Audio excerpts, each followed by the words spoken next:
If your bank is paying you 4.5%, there's a reason. And it's not because they're being generous.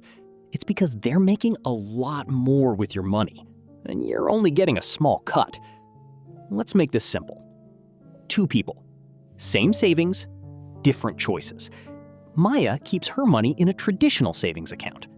She earns basically nothing. Jordan moves his money to a high-yield savings account, 4.5% APY.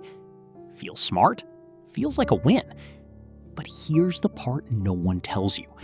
The bank isn't just holding Jordan's money. They're using it aggressively.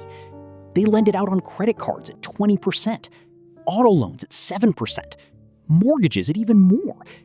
And that spread? That's their business.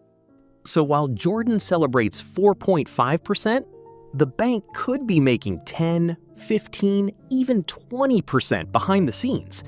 Same money, different game. And it goes deeper. Banks often take deposits and park them in short-term government debt, treasury bills, low risk, reliable returns. And again, they keep the difference. So the real question isn't, is 4.5% good? It's, why am I letting someone else earn more with my money than I do? Now here's the shift. Smarter investors don't just accept the rate. They go closer to the source.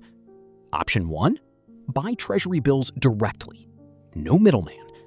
Option 2, use low-cost ETFs that hold government debt. Liquid, simple, efficient. Option 3, money market funds. Flexible, competitive, easy to access. And here's something most people overlook. Income from treasury bills is often exempt from state and local taxes. Meaning, what you keep can actually be higher. Now, let's be clear. High-yield savings accounts aren't bad. They're great for emergency funds, short-term cash, money you need access to. But treating them like a long-term wealth strategy? That's where people get stuck. Because safety feels productive, even when it's not. The real goal isn't just to protect your money. It's to position it.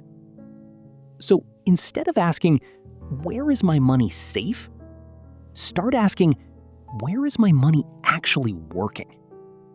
Because once you see how the system really operates, you stop thinking like a saver and start thinking like an owner. And that shift is where real money starts getting made.